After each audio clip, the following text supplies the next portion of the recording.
Hey there, my friend. It's Tricia Carr. Real quick before we head into this episode, I just want to make sure that you know about Modern Mystic Life, a subscription service for spiritual mentoring and education.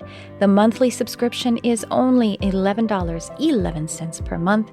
We have regular support and inspiration delivered with the utmost ease right into your text messenger 2 to 4 times per week. You can use your mobile device or your desktop messenger to access the lessons and meditations, a monthly MP3 download of a produced meditation, at least once per month live meditation led by me. There is no account login, and we have a monthly live class workshop. These are usually $35 for non-subscribers, so it is quite a deal. And the community is amazing. This is a way for you to support the Charmed Life podcast and also a way for us to be able to work more closely together. So do check out how you can subscribe in the show notes. I hope to see you there.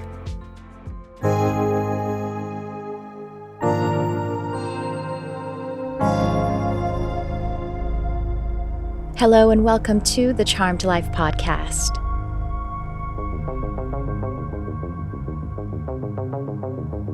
This podcast is all about magic, metaphysics, mysticism, and the unconditional love of the universe, and I am your host. My name is Tricia Carr. We are live on YouTube and some other streaming platforms, and you may be also listening to this in the replay or on the podcast. Welcome. We are going to have a great conversation, and I think it's the perfect time as we are doing this right at the height of season. We are in December of 2023. We're at the hustle and bustle of holidays and figuring out how to somehow hurry up, get to that finish line to be able to rest and connect. And it just seems to be overtaking us. So we are going to be talking today with an expert on mindfulness and on intention. Those are a couple of things we're going to be talking about. And I have to tell you that there are certain practices or certain ways of being that are fundamental to all of us for us to change our life or to have anything that resembles a life that provides us freedom, success, happiness, peace, presence. And to that end, I also want to point your attention to a little program that I have that can help you with mindfulness. It's called Easy Intuition and Meditation. It's actually a 30-day journey. It's very low cost, and there are tons of daily meditations delivered to you, as well as some easy to digest and inspiring lessons. So check that out. It's both in the show notes, and I put it there in the comments. So without further delay, I want to have this wonderful conscious conversation with my very special guest. As I said, an expert in intention and mindfulness, and his name is Dr. Greg Hammer. Welcome. Nice to see you. Great to be with you. Now, I have to share with you that this is very timely because my husband, for the last year, has been digging into mindfulness. He actually did therapy for about a year, and he picked a therapist who was a proponent of mindfulness. And he's been on a very serious mindfulness practice. And I got to tell you, we've been together 20 years, and it has changed his life. It's changed our lives. And, I'm a meditation, a hypnotherapist, and all that kind of stuff. So I'm just really excited to hear it from your perspective as a scientist. Tell us about the work that you're doing and the journey that you've been on, wherever you want to start. Sure. Well, I have been a long time, seeker of the truth, like many of us. Mm-hmm. I've been a lifelong fitness enthusiast, sports. My undergraduate degree is in nutritional science. It's been a big part of my intensive care practice for children, since we tend to starve them when they're critically ill, just when they may need extra calories and nutrition. Yeah. And I've gotten into sleep physiology as well, and longevity and health span science. So I really started increasing my focus in these areas when I joined something called WellMD at Stanford, which is a group that was convened back in 2011 in response to the growing prevalence of burnout in medicine. And what is burnout? Burnout is just the emotional and physical fatigue caused by chronic stress. Yeah. So I think the thread that really sews all of these elements together related to wellness is chronic stress. Yeah. and resilience. What is resilience? Resilience is our ability to tamp down or neutralize acute stress, right? So it's okay to be acutely stressed, but when we are not resilient, when we're fatigued, when our sleep, exercise, and nutrition are off the rails, we then lose our ability to be resilient. And it's resilience that prevents us from developing chronic stress. So it's okay to have acute stress. In many circumstances, it's adaptive. After all, these acute stress responses evolved for a reason over tens or hundreds of thousands of years.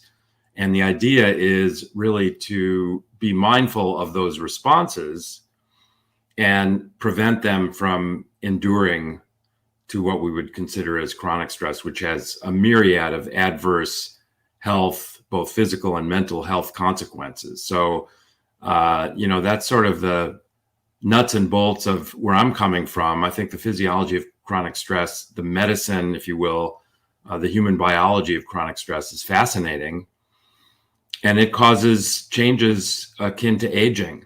And so I think this sort of new anti-aging science, if you will, is really related to sleep, exercise, nutrition, and how to be resilient with respect to stress. Yes. It's recently, I think, I know I talked about it. I don't remember if I was inspired by someone, but essentially, as you said, we actually having a surge of stress, the fight flight, that would be, our bodies evolve very slowly. Our society and the way we're interacting with one another, doing something completely differently. Our bodies, my doctor said to me once, he's like, well, for example, you still have an appendix and we haven't needed that in, I don't know, tens of thousands, hundreds of thousands of years. We don't really need it. We don't need tonsils. That's why we could whip some of these organs out. They're not fundamental, at least for our survival, or critical. But, our stress response or our fight flight, it is healthy for us to, if we did have to run for our life or run to procure our food, we would do that once a day or once every few days. We would have the satisfaction of actually getting it and then eating. So the all of the stress hormones, the cortisol and the adrenaline, would be fully maximized, utilized, and that is healthy for our instrument. But the way we have it now, it's getting even worse because we get a little ping of the Instagram or the email, and that is triggering a moderate fight flight and not fully being satisfied or removed from our organism. That's one perspective that has become so glaringly obvious as I looked into that. And so how does mindfulness, and what is mindfulness? Because this is something that is bandied about, and I don't know if people really sometimes understand it. How do you explain mindfulness to people, if you want to? Yeah, I agree with you. It's a term that's probably been overused. Yeah. And I default to the definition by one of my heroes, Dr. John Kabat-Zinn, who's really a founder of what we call mindfulness. And I go for simplicity. So his definition is that mindfulness is awareness of the present moment on purpose, non-judgmentally. Yeah. So there are three key elements there. And the on purpose is the intention that you mentioned up front. Awareness of the present moment. So why is that important? We talk about the evolution of our brains. Our brains are hardwired through tens of thousands of years of evolution in ways that tend to apparently veil our ability to be happy. Yeah. And I can point to two ways our brains are hardwired that fit that description. And the first one is we have a negativity bias. Yes, that's what I was. Right? I knew you were going there. I was like, we have to be working against our negativity bias all the time, right? Right. Or, instead of resisting it, at least learning how to be resilient in the face of that negativity bias. So as you know, we tend to remember or hold on to negative thoughts and forget the positive ones. Yeah. I was actually talking to a PhD psychologist the other day, and he told me that there is scientific evidence that when we're sleeping, of course, sleep is an active process for our brain. It's not that nothing is happening. We're cycling through different levels of or different depths of sleep, different cycles. And when we are processing memories during deep sleep, using a center called the amygdala, we tend to process negative memories first, and then we process positive memories. So again, this is while we're in deep sleep. If we don't get enough deep sleep, we end up truncating the process of establishing positive memories. We don't quite get to them. Programmed the negative ones, exactly. Yeah. Uh-huh. And so that's what we're stuck with. But in so many ways, we certainly have a negativity bias. And the other way our brains are wired that appears to interfere with our ability to be happy is that we have a very hard time being present. So I like to talk about physiology and mental processes that are adaptive or maladaptive. It's adaptive to think about the past to the extent that we savor positive memories, that we acknowledge our mistakes so that we don't continue to repeat them. But when we obsess over the past, given our negativity bias, we gravitate toward negative thoughts, which include shame, regret, low self-esteem, the imposter syndrome, which is a fascinating topic, and we generate depression. Yeah. And when we think about the future, it's good to, plan to put food on the table and think about good times to come, maybe the holidays with family members, which may not be all good, but let's call it a positive, adaptive consideration of the future. But when we overthink the future with our negativity bias, we generate a lot of fear and anxiety. We catastrophize. We think of what is the worst thing that might happen. And so this inability to be present, if we close our eyes and we try to just be present, the default mode of our way of thinking is to go to the past or the future and to get stuck there. Yeah.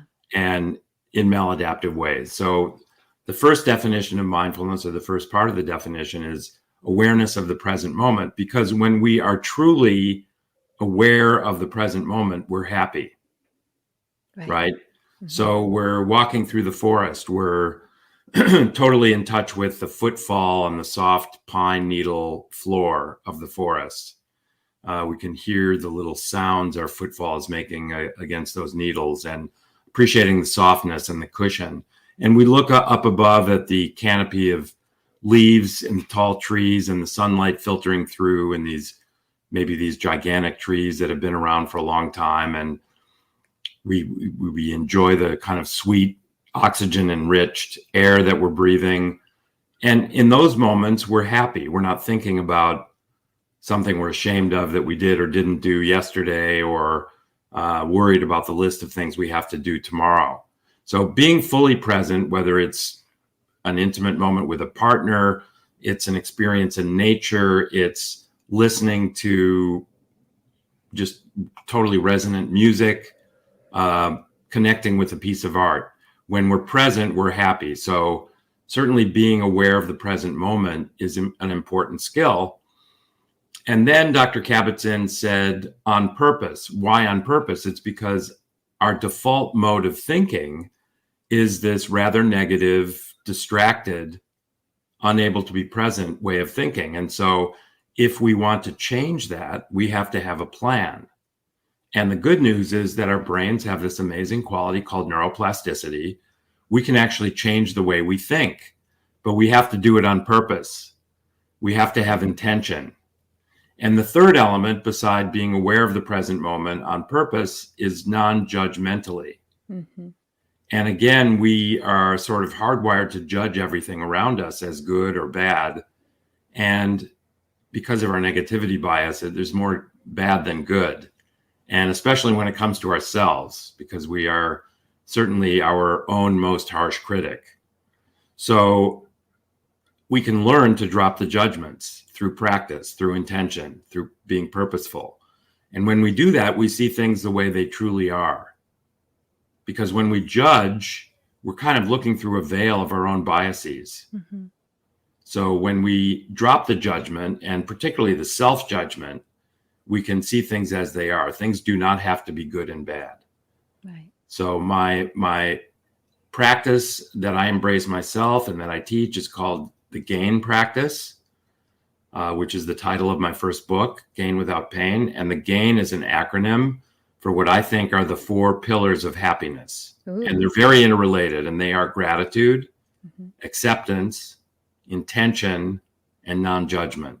Yeah.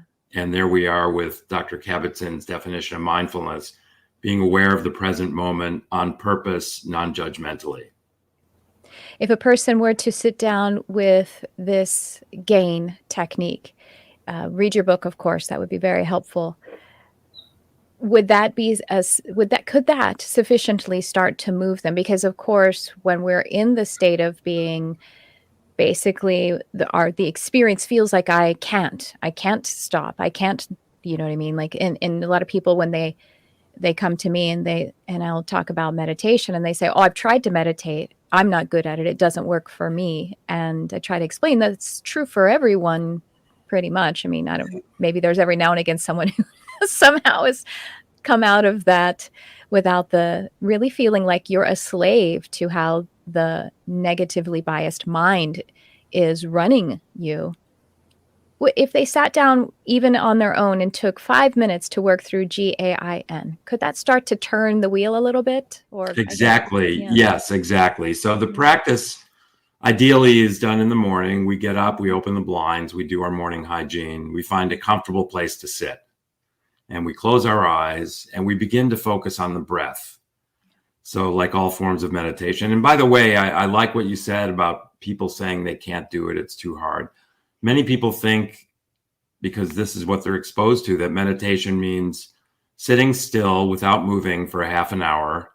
And you have no thoughts at all. And banishing all thoughts from your mind. Yeah, exactly. And the GAIN practice is potentially 3 minutes, and you're going to actually guide your own thoughts. Yeah. Mm-hmm. So you're moving them intentionally, and that's great. That's freedom. I think that's freedom that we're all looking for. Yes, and I think in particular these 4 elements are very tightly interwoven, and they pretty much cover the spectrum of how we can rewire our neuroplastic minds to be happier. Right. So we're sitting, we focus on the breath, we slow down the inhalation through our nose, maybe to a count of 3. We pause to a count of 3, and we let the breath go slowly to a count of 4. So in through the nose, slowly to a count of 3, pausing to a count of 4, slowly exhaling through our nose or mouth to the count of 4.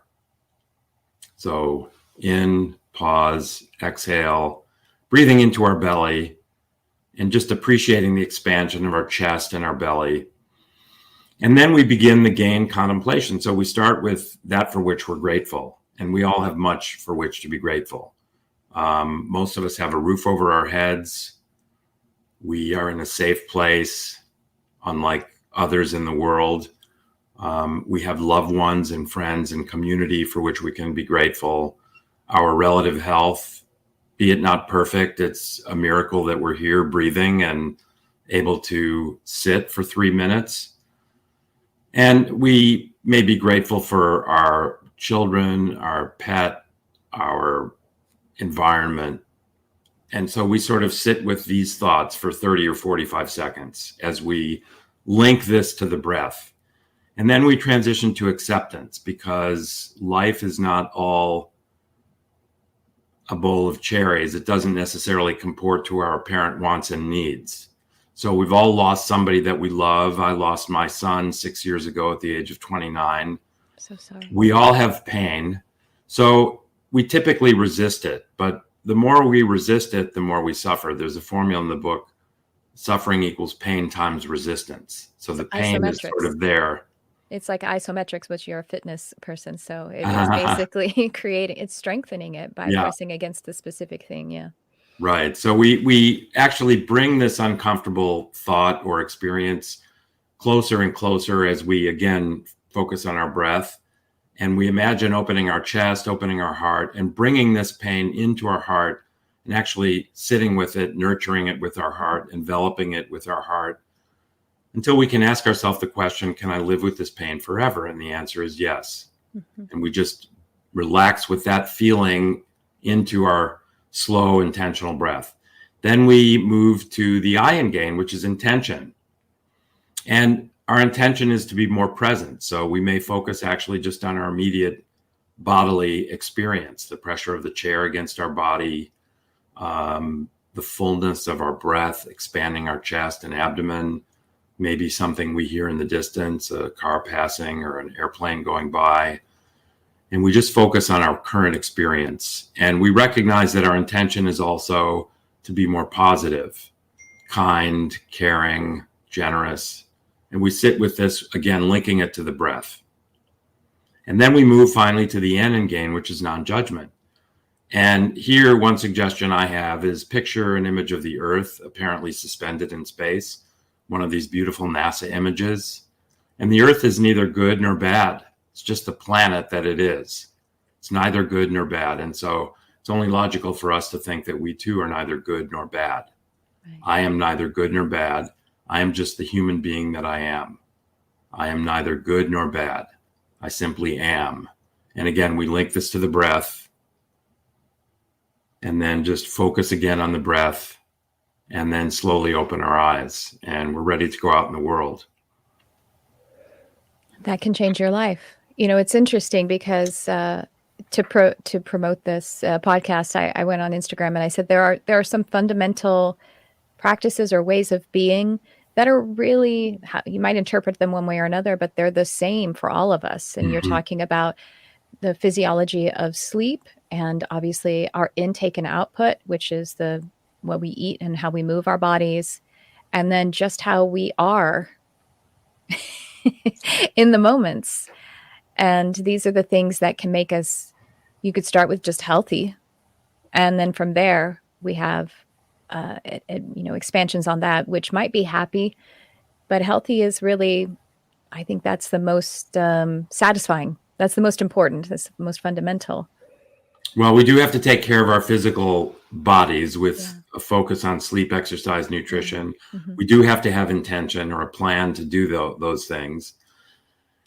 And if we do that, then we can sink into our spiritual well-being without distraction from the body. And yes, we're all wired the same way. Mm-hmm. This negativity bias we have is not our dirty little secret. We all share this. Mm-hmm. We all have this sort of imposter syndrome. We feel as though if others knew what our thoughts were like much of the time, they wouldn't have respect for us. They wouldn't want to be our friend, what have you. Right. No, that's not true. Yeah. We don't have any dirty little secrets. We're all the same. And these elements of wellness are very interwoven, and we share them in common. And the good news is, despite the way our brains are wired that presents challenges to us, we can change the way we think. And with this gain practice, for one, which is really a mindfulness practice, it's learning how to be more aware of the present moment on purpose, non-judgmentally. What happens is that when we are not being grateful, when we're being ungrateful or resisting something uncomfortable or not being intentional and just lapsing into our old habits and being judgmental, the more we do this daily gain practice, the more a light bulb will illuminate somewhere in our thoughts and remind us that we're being ungrateful, and we had just sort of inhaled and exhaled the importance of being grateful.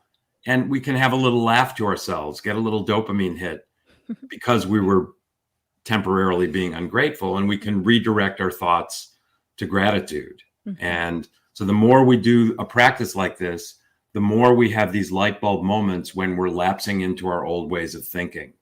And so gradually we're really shifting the way we think and experience to this new paradigm.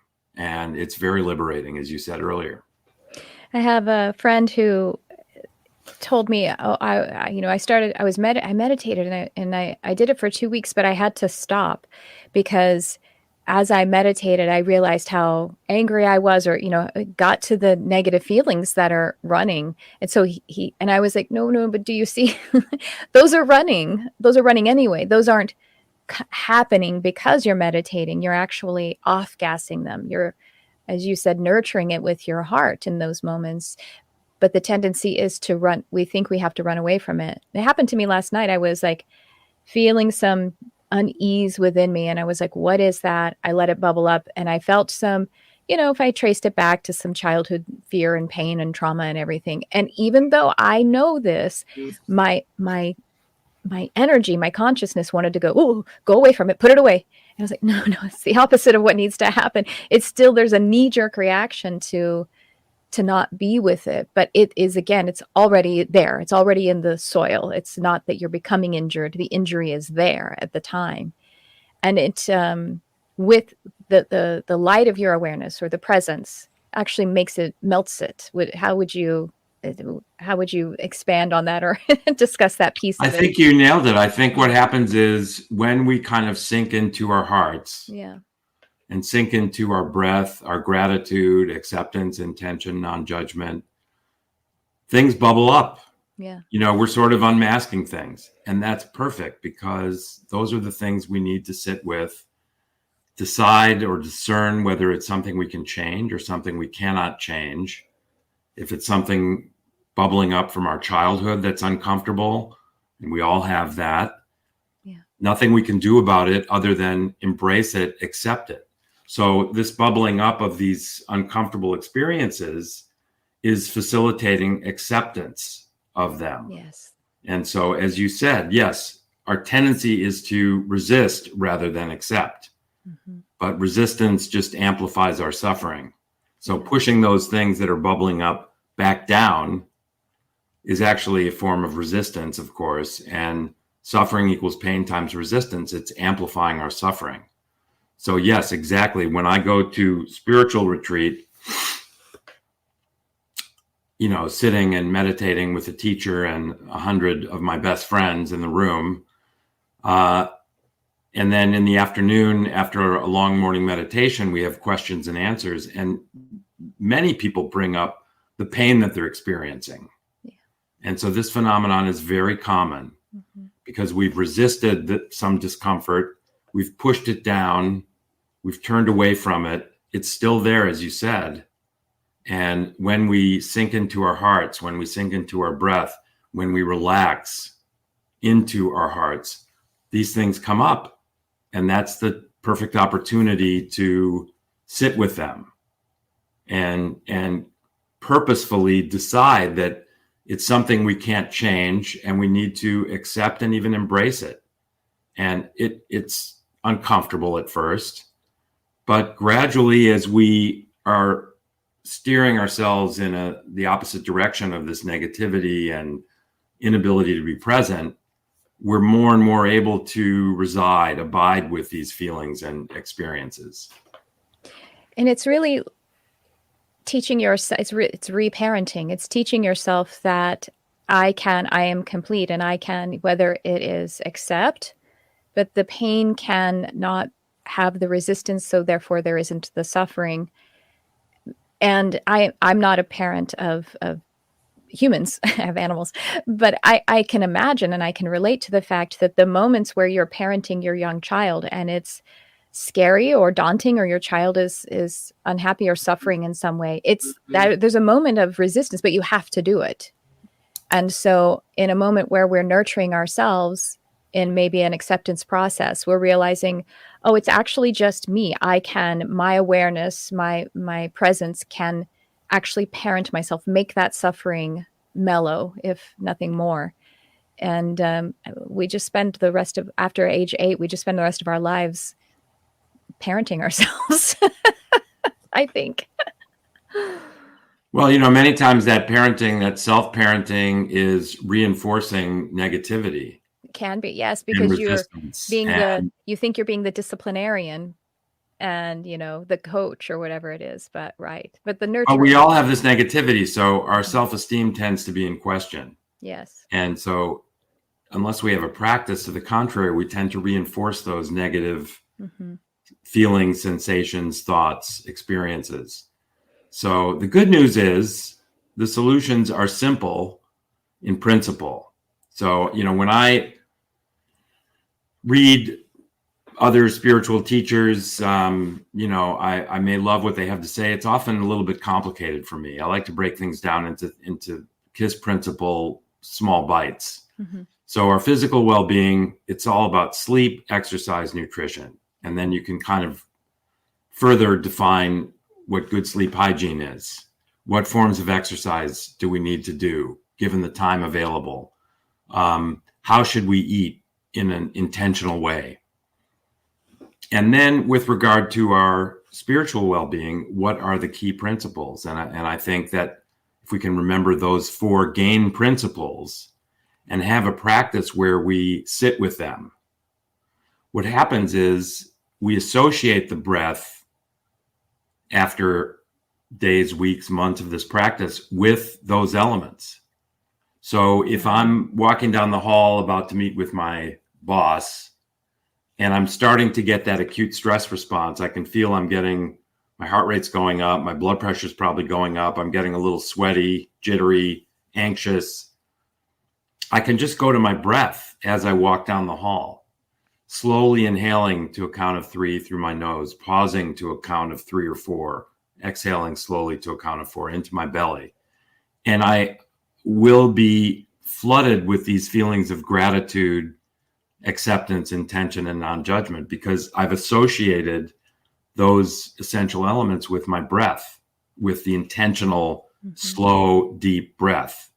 That, by the way, actually activates the parasympathetic nervous system, right, which is that side of our autonomic nervous system that puts in check the sympathetic nervous system, which is the fight or flight side of our autonomic nervous system. So the deep breathing both activates the vagus nerve and our parasympathetic nervous system, and it also brings these essential elements of happiness and presence, of gratitude, acceptance, intention, non-judgment. So the practice itself is very simple, but we have to decide that we're worth it, yes, that our happiness and ability to be present is worth it, and thereby we can apply our intention to it. You mentioned neuroplasticity and also the polyvagus nerve, and like the neuroplasticity basically of our brains, if the pathways are set in a certain way, then there's a default. And speaking of the negativity bias, so that's how our thoughts seem to be escaping us, running away from us. But if we intend and we do the GAIN process, then we'll at least start to shift that a little bit.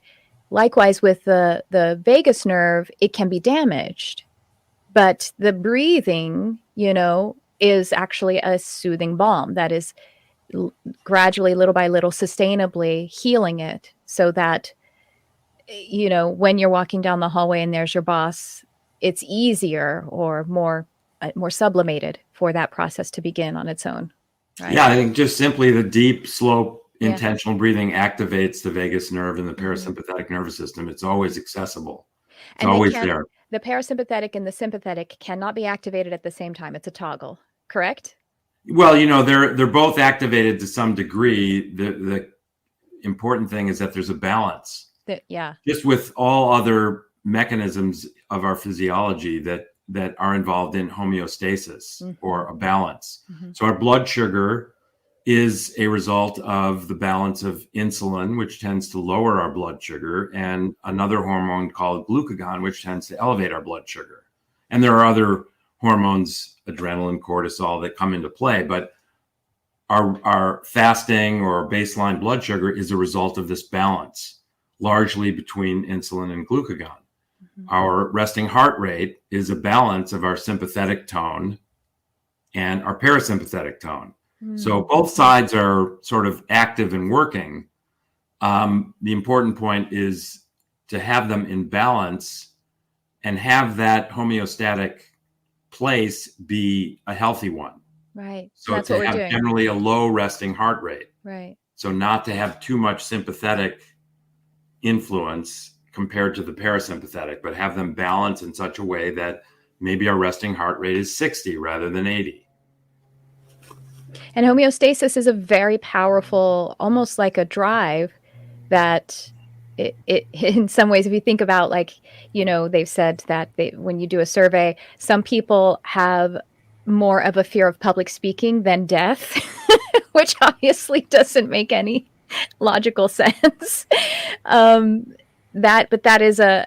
kind of that homeostasis that is to keep things as they are, because the ego mind, whatever you want to say, believes that whatever we've survived is how we continue to survive. And so working this gain process will help us to begin to change the homeostasis so that we're not always like being, again, driven by it. It's fascinating. The tools are all here with us, though, aren't they? Yes, they are, and they are accessible. We just have to do a little bit of homework, decide what's best for us, and then put our minds to it. And that's what we call intention. We have to live intentionally. And we have 3 minutes. We do have 3 minutes. Yes, we can set our alarms 3 minutes earlier, go to bed 3 minutes earlier the night before. I mean, who doesn't have 3 minutes? Right. You know, the question we have to ask ourselves is, am I worth it? Yeah. And the answer is yes, you are. And those who receive you, those who are in your life, are also worth it, but you're worth it first. Well, you have to put on your own oxygen mask first, right? Don't you? Yeah. I'm speaking to the codependents like me out there. And if you're worried, if you're not worth it, you think about, you have to also, put on your oxygen Well, mask. we all, I think, tend to think that we're not worth it some of the Mm-hmm. time, all of the time. And, we have to have an intentional practice, which will lead us to the conclusion that we are worth it. Of course, we're worth it. Of course. Right. Just to live and be here and present. Of course. That's what we are. That's why we're doing the thing. Yeah. Well, I would love for you have your book, The Gain.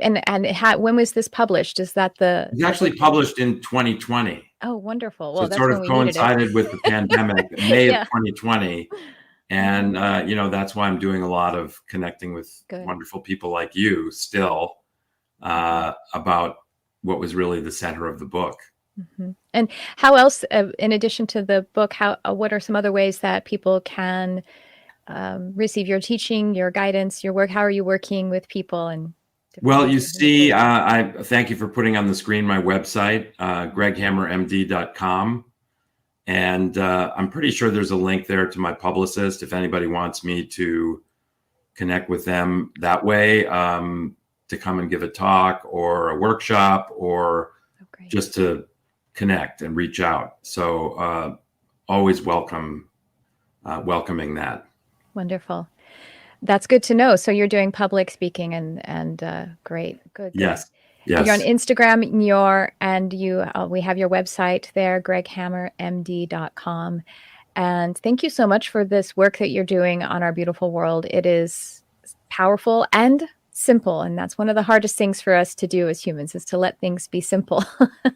Exactly. Yeah. Well, thank you so much. It's been wonderful being with you. And I look forward to our next get together. Oh, I agree. Thank you so much. I'd love for you to come on again some other time if you do have the time.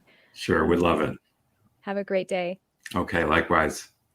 Well, everyone, that is Dr. Greg Hammer, and I'm so excited to get that book, and I know it's one that my husband will love as well. And so I just want to encourage you and to echo Dr. Hammer's words that you are worth it. You have 3 minutes a day, and we all have these. You aren't unique. You aren't. Well, you are, but also you're not. We have the same struggles, and we also have the same tools that are available to us. I'm so grateful to have had this conversation today, and I'm grateful to connect with you. Thank you all for being here. Be sure to check the show notes. Thanks for tuning in. I love you, whoever you are.